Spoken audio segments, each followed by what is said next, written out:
গঙ্গার ওপারে রেজিনগর থানা দিয়ে দেবে। তাকেই বাহাদুর ওসি শক্তিপুর থানার কাস্টডিতে রেখে মারা ধরা করা হলো কেন? তাকে মারার এখতিয়ার কোথায় দিয়েছে?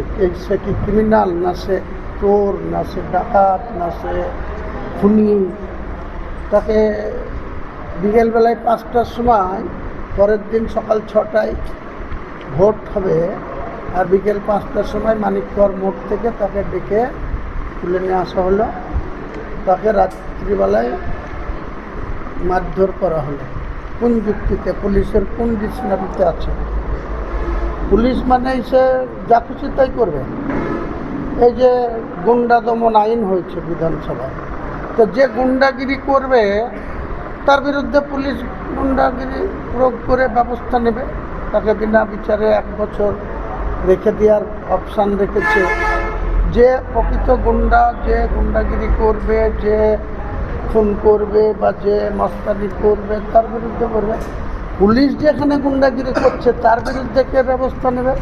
সেই আইনে কোথায় অপশান আছে যে পুলিশ যেখানে ডাইরেক্ট গুন্ডাগিরি করছে? গত রাত্রিতে কালকে একটা আসামিকে ধরে নেওয়া হয়েছে। সে সমাজে অনেক রকম মানুষ বসবাস করে, আমার কাছে যা তথ্য আছে সে একটু গাঁজা ফেজা খেত, এসব করতো, একটা মুসলিম ছেলে।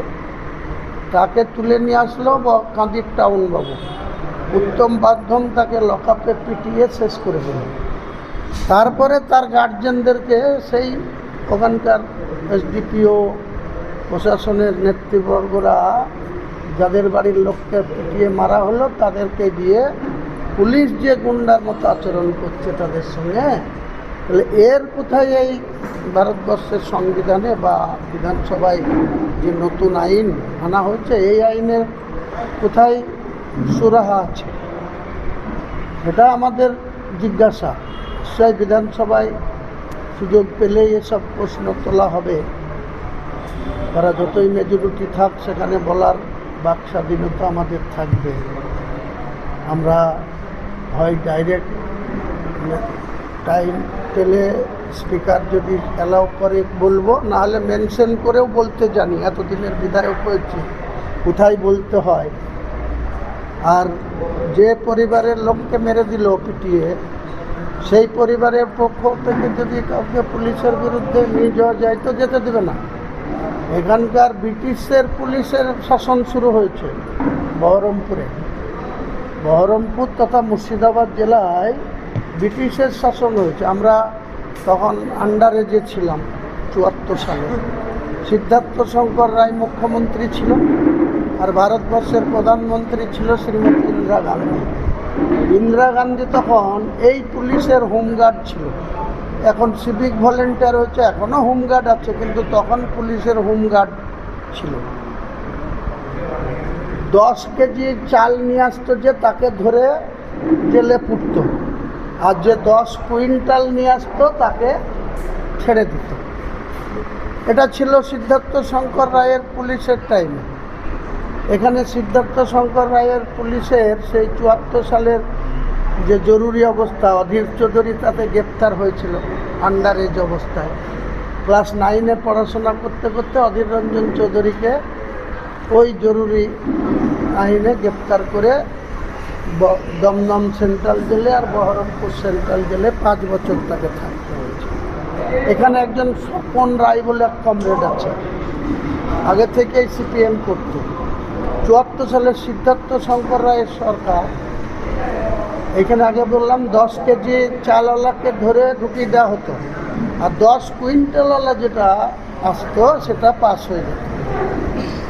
এখানে এই যে মুখ্যমন্ত্রী, তিনি গর্ব করে বুক চিতিয়ে বিধানসভায় দাঁড়িয়ে বলছেন আমি দুর্বল মুখ্যমন্ত্রী না, আমি সবল মুখ্যমন্ত্রী। সবল মুখ্যমন্ত্রীর সবল পুলিশ এখানে মানুষের উপরে কি অত্যাচার করছে একটু ভালো করে দেখুন। এই দিন চিরদিন সমান যাবে না। আপনি মনে করছেন যে আপনি 4 বছর যে দুর্বল মুখ্যমন্ত্রীর দ্বারা আক্রান্ত হয়ে আপনি 105টা মিটিং করতে আপনাকে অনারেবল হাইকোর্টে যেতে হয়েছিল। নিজের মুখেই বলেছেন যে 105টা মিটিং ওনাকে দুর্বল মুখ্যমন্ত্রীর প্রশাসন করতে দেয়নি। উনি অনারেবল হাইকোর্টের কাছে গিয়ে করেছিলেন। আর আজকে উনি 3 মাস হয়নি, ওনার পুলিশ প্রশাসন কি কাঁদি, কি শক্তিপুর, কি রেজিনগর, কি যেখানেই দমকল, আপনি খোঁজ নিয়ে দেখুন না পুলিশের আচরণটা কী ধরুন। এর জন্য কিন্তু সম্পূর্ণ দায়ী হচ্ছে বাংলার মুখ্যমন্ত্রী। তিনি ডাইরেক্ট বুক ফুলিয়ে বুক চিতিয়ে বলছে যে আমার পুলিশ মস্তানি করবে। তাহলে পুলিশ তো এখানে সরাসরি মস্তানি করছে, গুন্ডামি করছে। তাহলে পুলিশের আর বিচার ব্যবস্থাও আপনাদের সংবাদ মাধ্যম, যেমন আমাদের যে 4টে স্তম্ভ গণতন্ত্র, তার মধ্যে আপনারাও একটা পার্ট, জুডিশিয়াল একটা পার্ট। সেই জুডিশিয়ালও এখানে কি হয়ে গেছে আপনারা একটু ভালো করে খোঁজ খবর নিন তো, যে সেখানেও বিচার ব্যবস্থার মধ্যে কতটা সাম্প্রদায়িকতার মানসিকতা নিয়ে জজ সাহেবরা যদি চলে, যদি একটা ওসির চেয়ারে তিনিও ওত নিয়ে, তিনিও আইপিএসরা অশোক স্তম্ভকে রেখে সেই পোশাকের মর্যাদা যদি তেনারা না রাখেন, তাহলে তাদের বিরুদ্ধে কে কোথায় কথা বলবে বলুন। আপনি আজকে যাচ্ছেন? হ্যাঁ।